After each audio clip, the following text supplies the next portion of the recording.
Welcome back to the GCSE Maths Pro YouTube channel. In this video, we'll be going through the Edexcel June 2024 Higher Tier Paper 2. For this one, you will need your scientific calculator. Please do not use your phone calculator, as it is not the same thing. If you haven't already got your proper scientific maths calculator that you will be using in your exam, then I have left some links down below in the description for some that I recommend from Amazon. I always recommend using the actual proper scientific calculator for all of your revision leading up to the exam so that you know exactly how to use it on the day. Question 1. ABC is a right angle triangle. Work out the length of CB. So this is obviously a right angle triangle. We have two sides already. We're looking for the third side, so we need to use Pythagoras. That formula is a squared plus b squared equals c squared. The only thing you need to know really is that c is always the hypotenuse, so the longest side.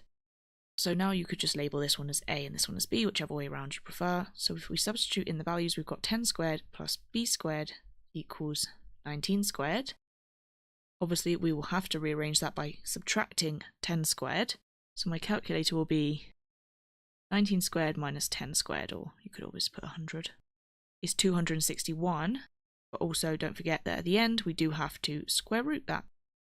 So square root your answer. Now they have asked for us to give it in 3 significant figures, so that means a decimal. 3 significant figures would be 16.2. And that is 2 marks. Question 2a. Write 90 as the product of its prime factors. Now there is a trick to do this on the calculator, but obviously they do want to see some kind of working out. So I'd probably just work it out and then you can check your answer at the end. I normally divide by prime factors, so that's usually 2, 3, 5, maybe 7, 11 onwards. So I normally start off with, if it's an even number, I'll probably half it first. This one is obviously divisible by 5, and then from here you can see 3 and 3.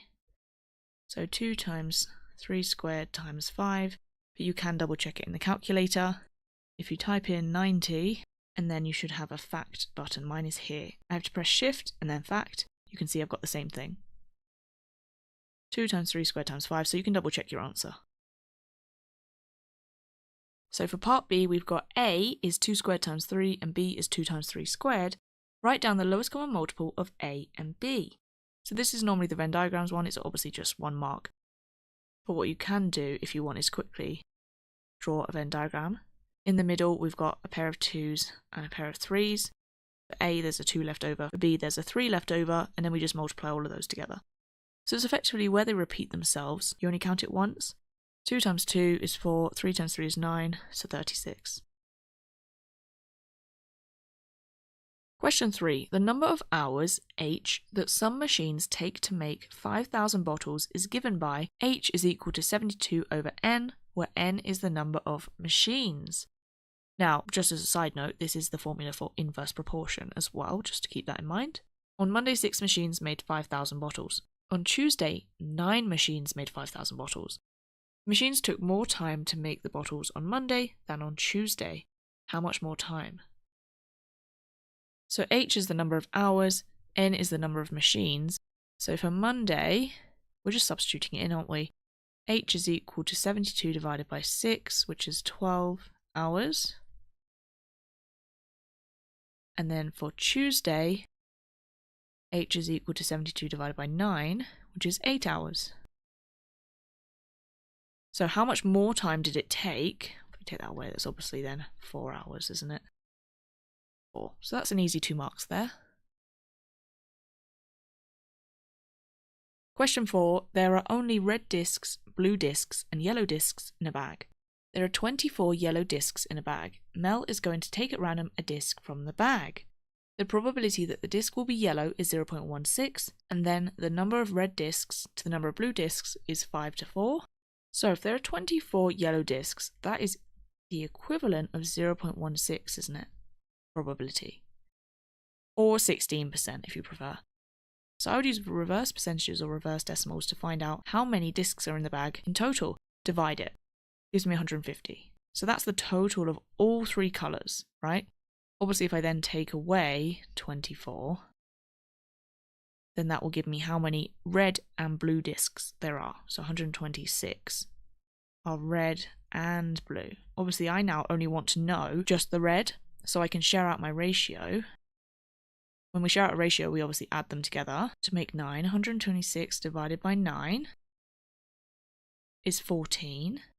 So that means 14 discs per part of the ratio. Now we just said that that's red and this side is blue. So I'm only interested in the side with the red, which is 5. So 5 times 14 gives me 70. So 70 red discs. That is 4 marks. Question 5, we've got part A, which is complete the table of values for y equals x squared minus x. Now you can obviously work it out by substituting them in individually, but we don't have any space for working out here. So I'm going to use the calculator trick. So on mine, I do mode, or yours might be menu, something like that, and then I choose the table option, which is number 7 on mine, and then type in the equation, so the other side where you don't have y. So we've got x squared minus x, and then ignore the second one if it gives you an option for a second one. Starting value is technically the starting point on the table, which is -2. The end is the other side of the table, which is 3. And the step is the difference between each of the x values, which is just 1. Now it does give you the table vertically instead of horizontally, but you can obviously read -2, 6 we've already got. -1, 2, we're missing that one. Scroll down, 0, 0 we've already got. 1, 0 is here. At this point, you might notice that there is a line of symmetry right here. So this one should be 6, but we can double check. Scroll down again. 2, 2, we've already got, and then 3, 6, you can see there. When it's a quadratic, which this one is, there should always be some line of symmetry at some point. So you can see 6, 2, 0, 0, 2, 6. That's an easy 2 marks. Obviously, part B, we then need to draw the graph of y equals x squared minus x. So just plot those coordinates. -2, 6. -1, 2, 0, 0, 1, 0, 2, 2, and 3, 6. And join it up with a nice smooth curve. Obviously use your pencil just in case you need to rub it out and try again. There we go, that's not too bad. Obviously here it will go down lower and then come back up again to reach the same 0, 0, and 1, 0 points. So that's another 2 marks. Now there is a part C, where we need to use the graph, so try and make it as accurate as you possibly can. Use your graph to find estimates for the solutions of the equation x squared minus x equals 4. So this is a 2 mark one, but there isn't really any space for working. It's pretty much just use the graph. So this is where I want you to compare your equation for the graph, x squared minus x, x squared minus x, and the graph originally was y. Do you see how now that's 4? So it's saying we need to look at when y is 4. We're not going to rearrange that or anything, obviously, because then it would be a different graph completely, wouldn't it? We still want the same graph, we just want to know where we're looking at where it should cross. So y is 4 is a horizontal line here, and then we're just going to read off the x coordinates, because obviously, first of all, we know that y is 4 anyway. But second of all, the equation only has x in it, so just look at where they cross. So this is what I've got. So I would say, to 1 decimal place, I would put this one. Don't forget that this side is negative as well. So x is, I would say, negative. Mine looks like negative 1.55, but you don't necessarily need 2 decimal places. You can put 1 decimal place. So negative 1.5, negative 1.6, that's what mine came out as. And over here, we've got 2.6. Normally, it's symmetrical, as in the decimals are. So this one might have been negative 1.6, and this is 2.6. Now, they do give you a small range of values that you could get, because obviously my curve could be a lot different to yours. So as long as you've got something between negative 1.5 to negative 1.7, so you can see mine's just about in there. And then for the other one, as long as you got 2.5 to 2.7, you can see again that that's the same decimals pretty much. Mine was right in the middle for the 2.6. And that's 6 marks in total. Question 6. Andy, Luke and Tina share some sweets in the ratio 1 to 6 to 14. So I also like to put the initials here, just a quick reference. ALT.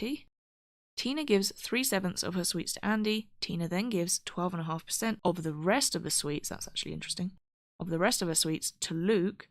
Tina says, now all 3 of us have the same number of sweets. Is Tina correct? So 3/7 of 14. We just multiply it. Now obviously you could use the calculator. Divide by 7 is 2, times by 3 is 6. So she's going to give 6, not necessarily sweets, but some multiple of 6 to Andy. So Andy now has 7. in terms of parts of the ratio. She now only has 8 left. Because remember it said 12.5% of whatever's left. Tina now has only 8 left. So what is 12.5% of 8? Well, 12.5% is actually the same as 1/8. If you think about it, you can work out obviously in the calculator, but it is 1/8, so I can just look at that and go, okay, 1/8 of 8 is obviously 1. And if you want to know how to do it by just working out the percentage as it is, then I would take the 8 multiplied by 12.5% as a decimal, so either you divide it by 100 yourself or type it in as divided by 100, 0.125, and you get the same answer. So you can work it out as a percentage, or if you recognise a fraction, feel free to use that too. So she gives 1 to Luke. So that's to Luke. So Luke now has 6 plus 1, which is 7, and Tina has given 1 away. So 8 minus 1 is 7. So is Tina correct? Do they all have the same number of sweets? Well, in terms of the ratio is now 7 to 7 to 7, and would simplify to 1 to 1 to 1, which implies that yes, they do all have the same number of sweets. This is one where they have at least 3 or 4 different ways of doing it. You might have done it my way, you might have done it a different way. As long as you ended up with the same conclusion, that they did have the same number of sweets at the end, you can assume that your answer is correct. Obviously, you're also free to check out the mark scheme as well to see if your method was listed. And as you can see, that was 4 marks. Question 7. ABCD is a quadrilateral. All angles are measured in degrees. Show that ABCD is a trapezium. So even if you look at this and go, I don't know what you mean by show it's a trapezium, I wouldn't worry about that. What I would think is, what do I know about quadrilaterals and angles and all of that? We should know that a quadrilateral always adds up to 360 degrees. So I could at least set up an equation, couldn't I? Even if I don't know where I'm going with it, you could at least start with that and see if it takes you somewhere. So let's add all of the angles together, and those should equal to 360, which is then our equation. Now, because they're all x, and obviously numbers, I can collect the like terms. So 4x plus 2x is 6, plus another 4 is 10, so 13x. 15 plus 15 is 30, plus 8, 38, minus 3 is 35. 360, and then I could solve this, couldn't I? I might as well from here.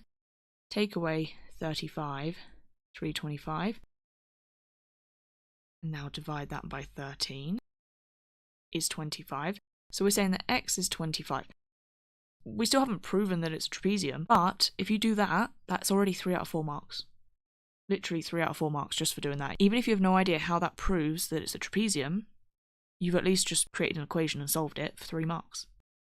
Now, the actual thing about trapezia is that we should have parallel lines here, shouldn't we? The top and the bottom. So think about angles in parallel lines. These are co-interior angles, aren't they? And so for co-interior angles, we can work out either A and B or C and D and show that they must add up to 180. Because now we know what x is, so let's do A and B. So A is 2x, so 2 times 25, plus 15, which is 65. B is 4 times 25, which is 100 plus 15, so 115. And that should add up to 180. Which it does. So we just need to now do, because it's a proof one, we need to just do a little bit of a conclusion. So you could mention the co-interior angles, or you could just add them together and say that equals 180. Therefore, parallel lines. Or as long as you say something about co-interior angles, as long as you put some kind of mini conclusion at the end, doesn't have to be a whole explanation. Therefore, it's a trapezium. So that's 4 marks. As I said, you do get 3 marks though for just solving for x, so that's quite nice. Question 8. A playground is in the shape of a right-angled triangle. Dan makes a scale drawing of the playground. He uses a scale of 1 centimetre represents 5 metres. The area of the playground on the scale drawing is 28 centimetres squared. The real length of QR is 40 metres. Work out the real length of PQ. So what I would probably do is convert this into the scale drawing version, which obviously we'd have to divide by 5, so that's 8 centimetres. So here is 8 centimeters. We know that the area is 28. So think about the area of a triangle. You do half base times height or base times height over 2. So we don't know the base. Currently it's PQ, isn't it? Let's just put that. Times by the height, which is 8. And I know that that equals 28. So a half times 8 is 4. You can kind of see where this is going. We're solving another equation now. So PQ must be 7, but that's obviously on the scale drawing, right? So then to make it a real length, I need to times it by 5. 7 multiplied by 5 is 35 meters. So 35 meters for 3 marks. Question 9. A number n is rounded to 2 significant figures. The result is 7.3. Write down the least possible value of n. So error intervals, when it's rounded, it's basically the same concept as upper and lower bounds. So if that's helpful, then you can use that logic. 2 significant figures though. So if you find it hard to just figure out yourself, I'll show you this method here. But obviously, if you figure it out straight away, just write down the answer. Put the number in the middle. Whatever it's rounded to, you're going to do one of those less, one of those more. So the second significant figure is this one here. So one less would be 7.2, one more would be 7.4, and then you go halfway. Obviously, we just want the least possible value, so we're going to look at this side, aren't we? So that's 7.25. But if you can get the answer just straight away, then that's absolutely fine. Just write it down. It's only 1 mark, so you don't actually need any working out. Layla says the value of n cannot be greater than 7.349 because 7.350 would round up to 7.4, obviously to 2 significant figures. Is Layla correct? I would say Layla's not correct because, well, this bit is correct, isn't it? 7.35 would round up. But she's not correct here because what about 7.3499? That would still round down, wouldn't it? What about 7.34999? That would still round down, and so on. 99, basically to infinity. It would still round down. So in that case, this is cutting it off too soon. You're cutting off a load of values that it could possibly be. So any explanation of that, basically, you could list one of those and say, well, that would be higher. Obviously say no, and I would probably say there are numbers between 7.349 and 7.350 that we've not accounted for but would still round down when you're rounding to 2 significant figures. So some version of that, or you could say that the 9 should be recurring. Technically, if you put this as recurring, then yes, that would be correct, wouldn't it? But she didn't put it as recurring, so therefore she's incorrect. So that's 2 marks. Question 10, the diagram shows 2 right-angled triangles. All lengths are measured in centimetres.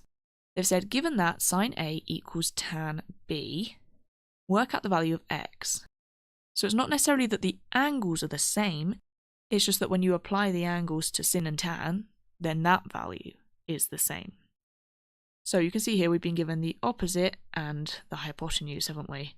Opposite and the hypotenuse. Here for tan, we've been given the opposite, but also the adjacent. So I'd probably set that up. So for sin, we know it's going to be opposite over hypotenuse. So we might as well write that out, 7 minus 2x over 8, instead of sine A, that's the same thing, isn't it? They're equivalent, equals to tan, which is opposite over adjacent. So now I've got this equation here. That's all I need to do with the sin and the tan. So I could just solve this, couldn't I? So I'm going to cross multiply. So multiply this side by 4. You can obviously put it in brackets, but I'll just expand it straight away. 28 minus 8x. Multiply this side by 8, so 8 plus 8x. And now just solve from here. So I would probably add the 8x to make it positive. That would be 16x. Then I would take away this 8, so that's 20. And divide. So you can put it as a fraction or a decimal. As a decimal, it's 1.25. As a fraction, it's 5 over 4 or 5 quarters. Any equivalent form of this is fine. So that is 3 marks. Question 11. The frequency table gives information about the weights of 60 parcels. Complete the cumulative frequency table. So this is just the one where cumulative means every time we're adding more. So the first row is still the same. Do you see how the weight is 0 to 2? 0 to 2, that's the same. But beyond that, we're then going not just 2 to 4, but 0 to 4. So that includes row 1 and row 2. So 28. And then the next one includes the first 3 rows, so add 15, 43, add 11, 54, add 6, 60, and you can check that this one should add up to the total that they've given you in the question. So that's 1 mark, that's why because it's super easy, just 1 mark. Part B, on the grid opposite, draw the cumulative frequency graph. For your table, you would normally see this in front of you on both sides of the paper. So I'm going to just copy this table so that we can also see it here. So here's my table. The way that we plot a cumulative frequency graph is obviously these are the cumulative frequencies, but we're going to plot this right-hand side. So at 2, I'm going to put 7, so here. At 4, I'm going to put 28. At 6, 43. At 8, 54. And then obviously finally at 10, 60. And it should be a graph that continually increases. If it goes back down again, you know you've done something wrong with the table. Now join it up with a smooth curve. Just as best you can. Obviously, hopefully yours will be a lot nicer than mine. Then we've got part C. Use your graph to find an estimate for the interquartile range. So the interquartile range is the upper quartile minus the lower quartile. So we have to work out both of those. Now let's do the lower quartile first. The lower quartile is 25% of the frequency. That's where we're going to look, right? So the frequency is this y-axis. We have a total of 60. What is 25% or 1/4 of 60? That would be 15 here. So I'm going to look across here and read it off in terms of weight. So there's mine roughly.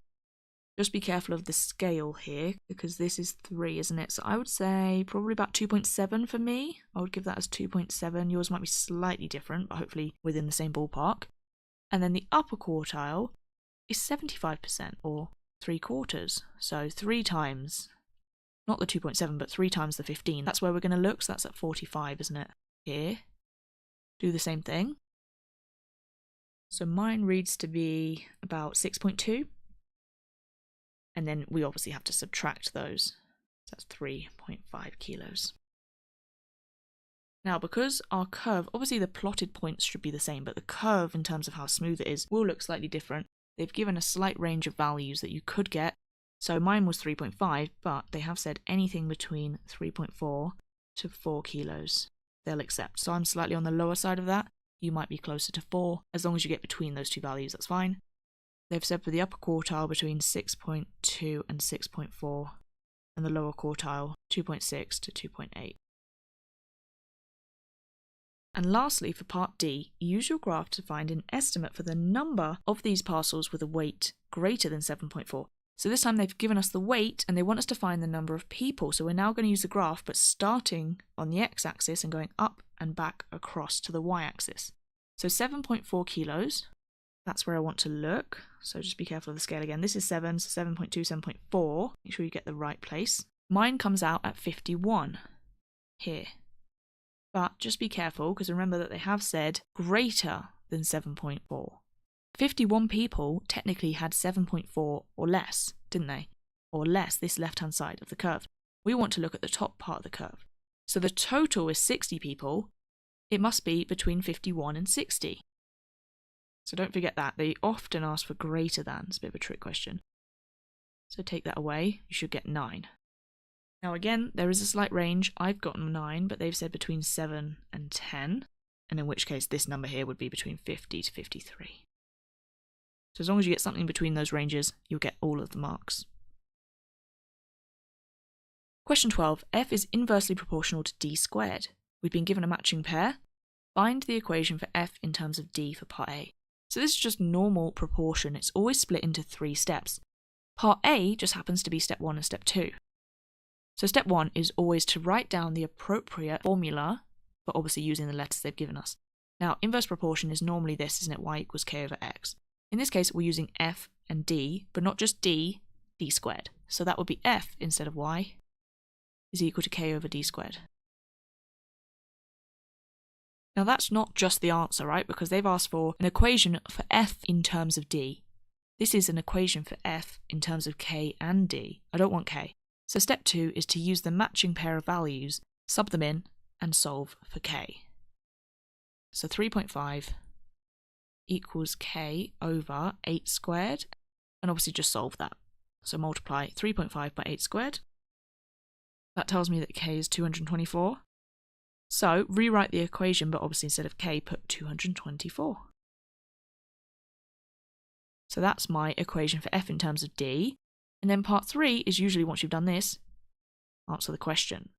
So here it says, find the positive value of d when f is 10. So I can use this formula here. I've been told that f is 10, so 10 equals 224 over d squared. Now I can just solve it for d. Now in this case, a lot of people do make a mistake because they think, oh, I just need to divide by 224. But if you do that, if you divide by 224, you'll still have 1 over d squared. It'll still be a fraction, right? So you have to move the d squared. You have to get rid of the denominator by multiplying. So that would be 10d squared. That's fine. You can always move the letter that you want. And then divide, obviously, by 10.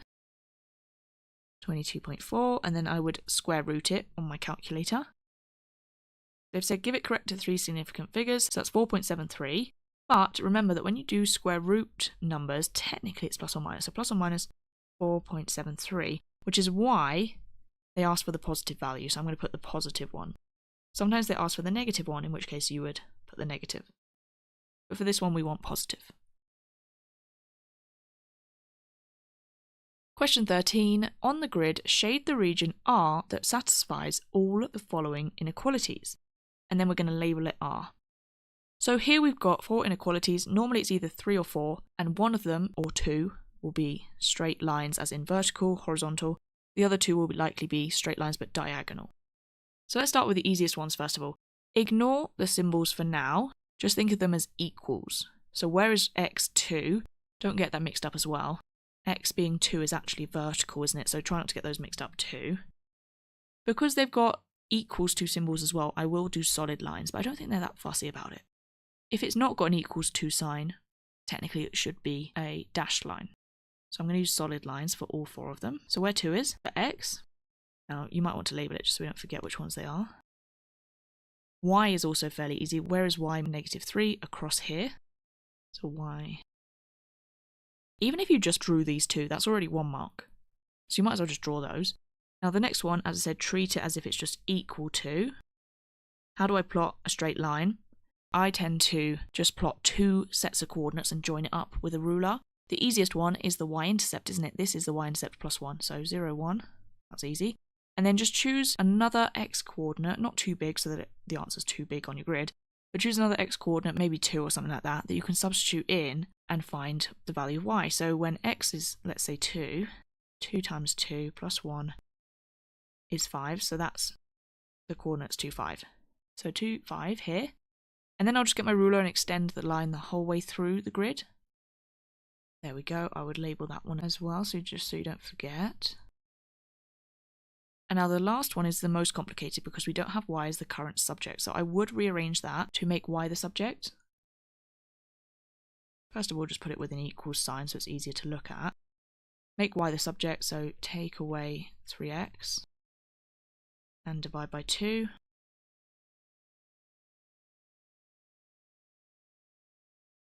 And then do the same thing. The y-intercept is at 3, so I can plot that one, and then try and substitute in another value so that you can plot it. So I might choose 4. When x is 4, -3 over 2 times 4, obviously you can put this in the calculator, just so I get a whole number as well. That gives me -3. So 4, -3 here, and then join those up. There we go, and label this one as well. I would label it in the rearranged format, but copy the same symbol. So y is less than or equal to -3 over 2x plus 3. So you've got them all in terms of y, apart from obviously the x one. So that will give you 2 out of 3 marks already. 2 out of 3 marks just for plotting them. You haven't even identified the region. If you're really stuck for the region, just shade in any of them, because it's better to leave it filled in than blank, isn't it? But we're going to go through how to actually identify it. So the easiest 2 are obviously the y's and the x's just on their own. This is obviously x is less than or equal to 2, so we're already talking about anything to the left of this line, aren't we? And then y is greater than or equal to -3, so we're talking anything above that line.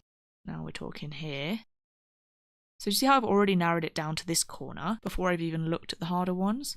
Now the harder ones, when you've got x and y, this is how I read it. So this one here, I read it as the y as a subject, and then I just put the other side as the line. Don't worry about what the actual equation is.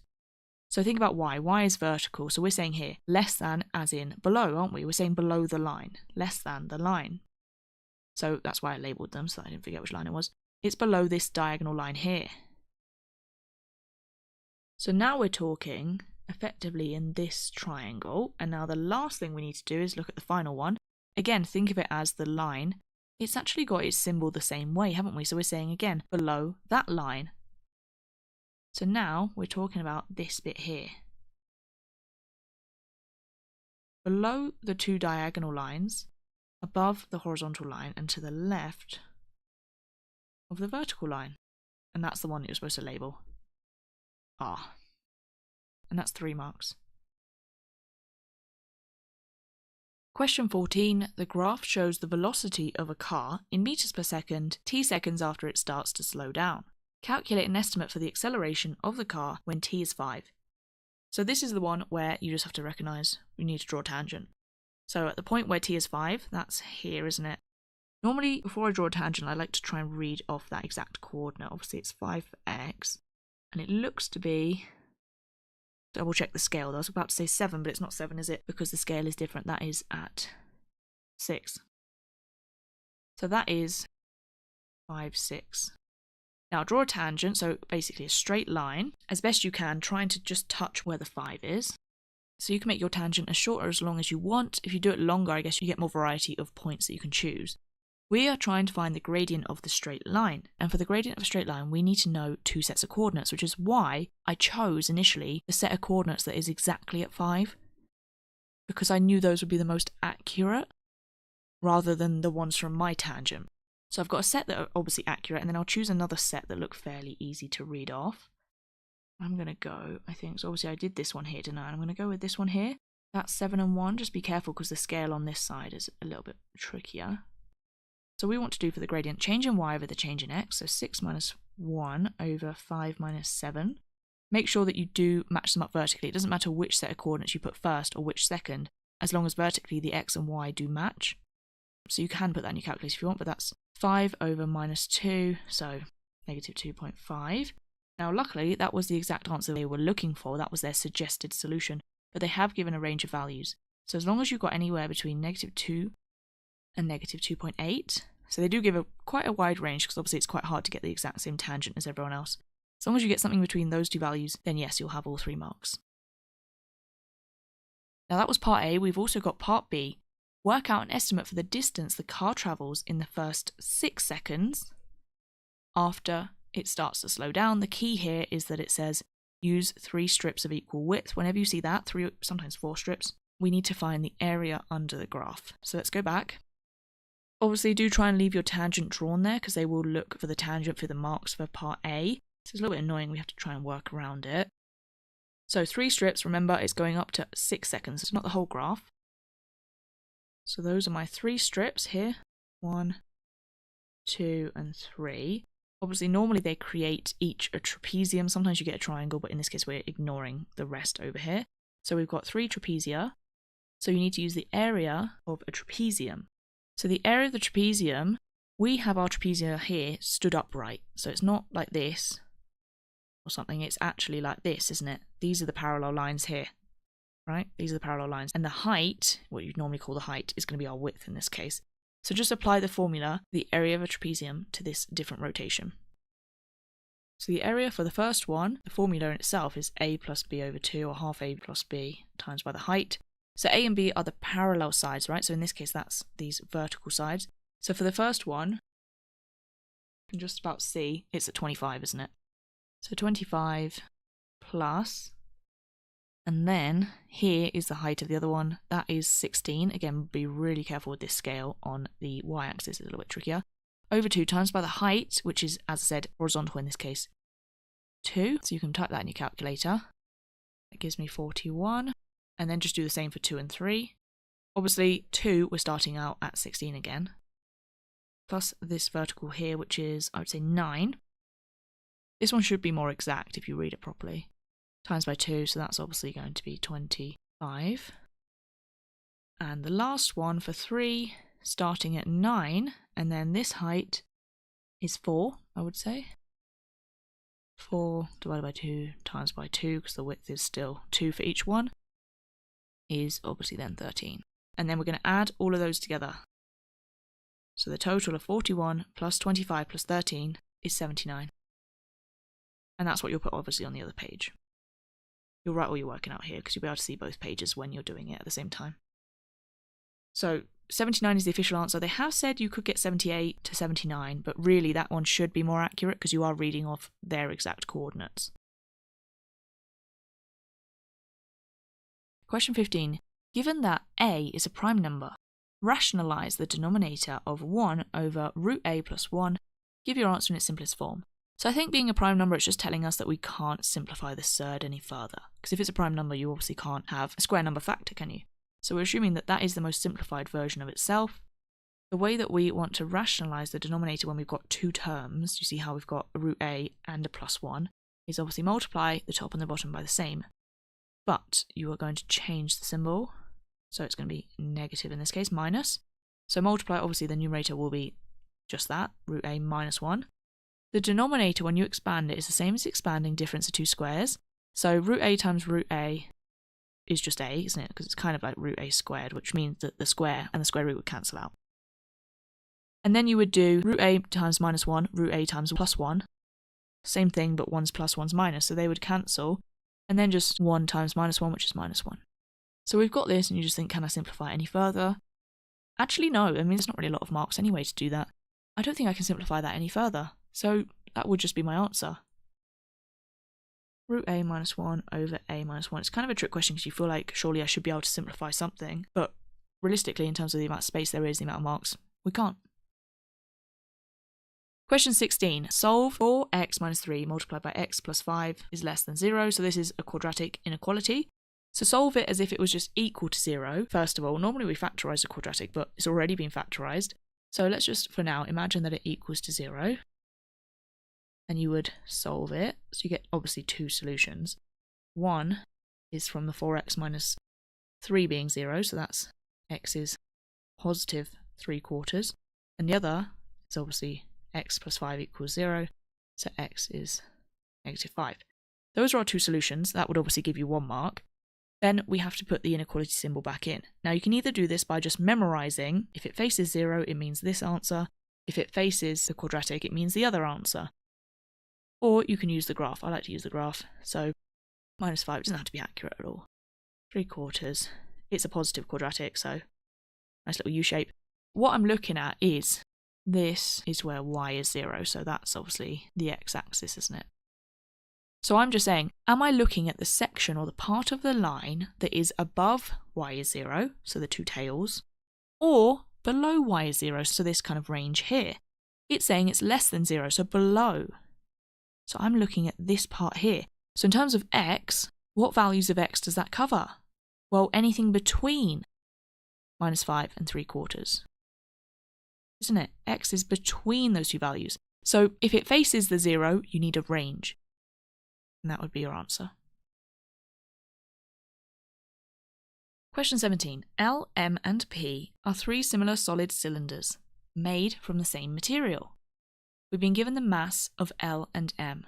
We've been given the total surface area of M and P. Work out in terms of a ratio the height of L to the height of M to the height of P. So this is one of those questions where it's volume to surface area ratios and then obviously 1-dimensional, 2-dimensional, 3-dimensional. In this case, we have to take the mass as being the 3-dimensional one, so as being the volume. Also pay attention to the fact that you've got 64 and 125. Hopefully you'd recognise that those are cube numbers.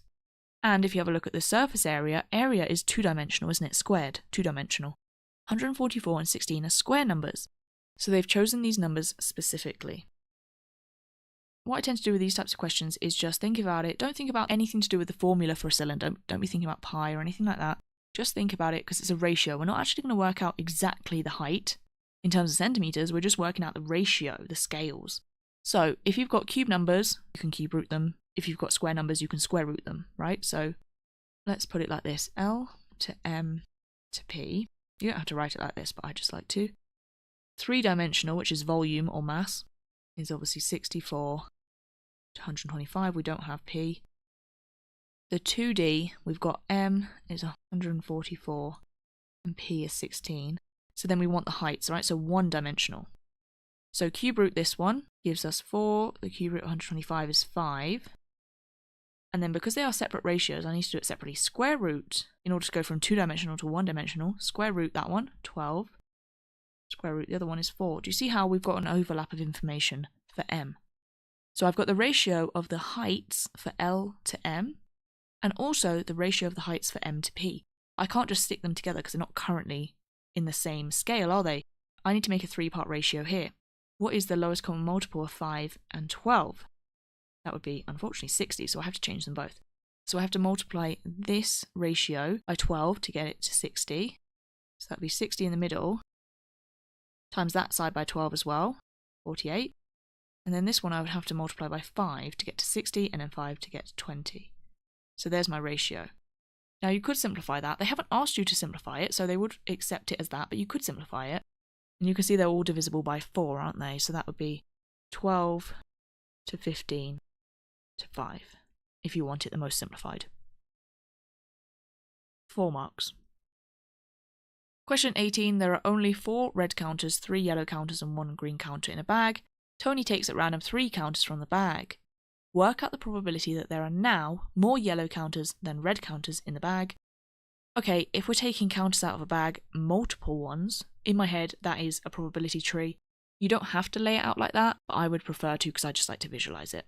So let's set up our probability tree. Unfortunately, it is 3 different colours and then 3 different columns. So it's going to get a little bit messy. So we've got red, yellow, green. This is obviously our first counter. The probability of picking red initially, there's only 4 of them. Out of how many in the bag? 8. You can simplify that to a half, but I'd probably leave it as it is.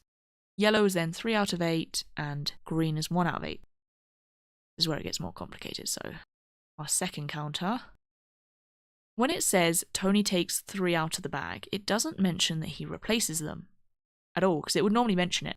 So I'm going to assume that Tony just keeps them, which means that if I've already picked red, there's only 3 red left. And also, if I've already picked a counter in the first place, there's only 7 counters left in the bag. And then the others are, that's still 3 out of 7, and that's still 1 out of 7. And you can see they add up to 7. Next one, red, yellow, green. If I picked yellow, there's still 4 red counters, but it's out of 7 again. 2 out of 7 yellow, and still 1 green. And finally, green, 4 out of 7, 3 out of 7, and, well, I guess there wouldn't be actually, would there? There wouldn't be any greens, so we can get rid of that.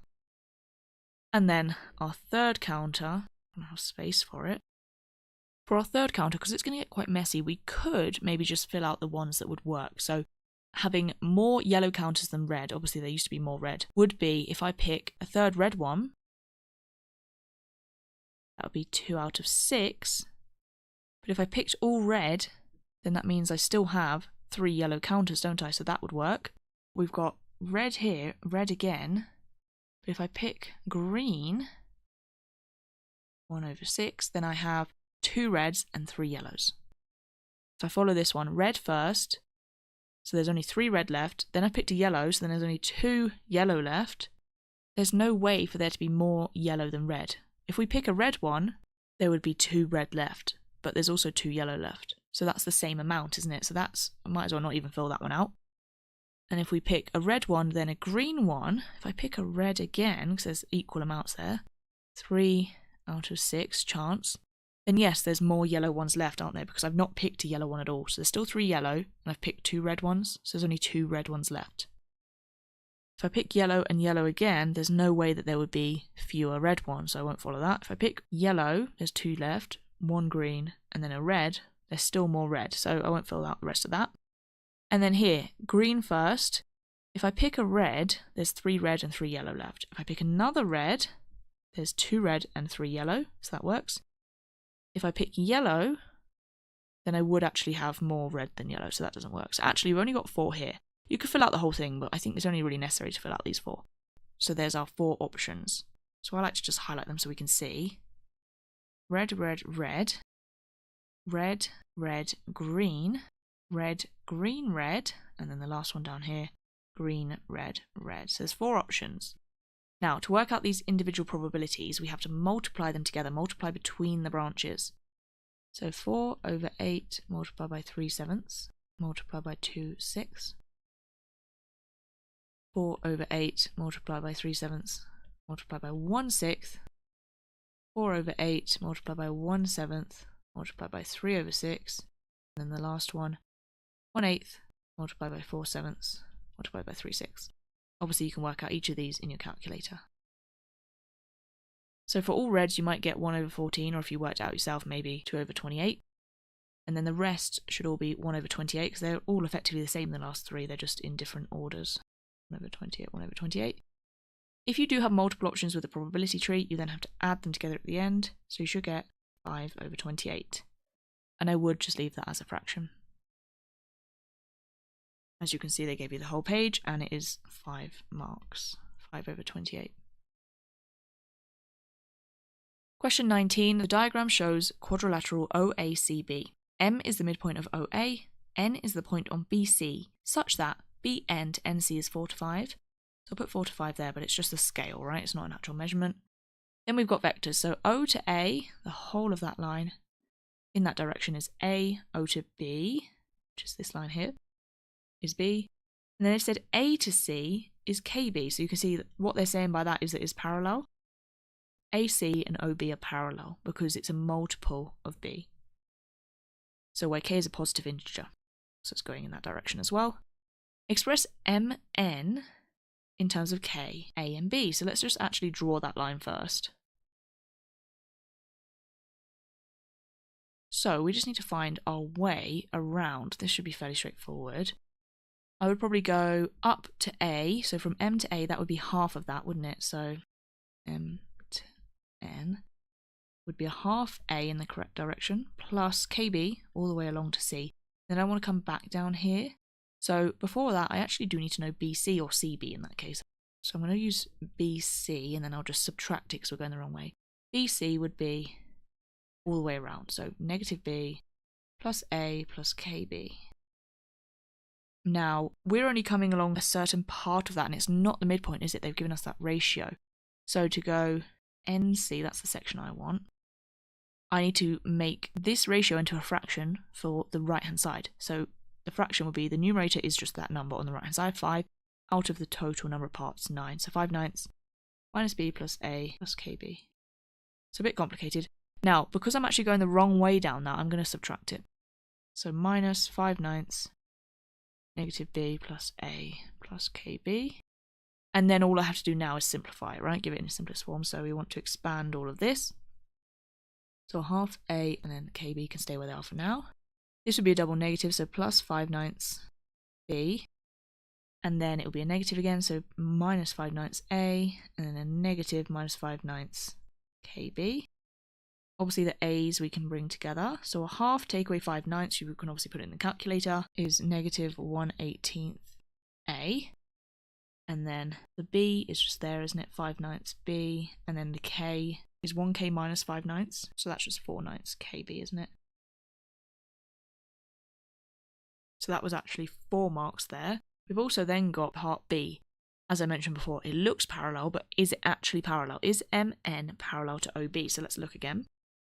MN parallel to OB. It looks like it is, but we've just said that AC and OB are parallel because one is a multiple of the other.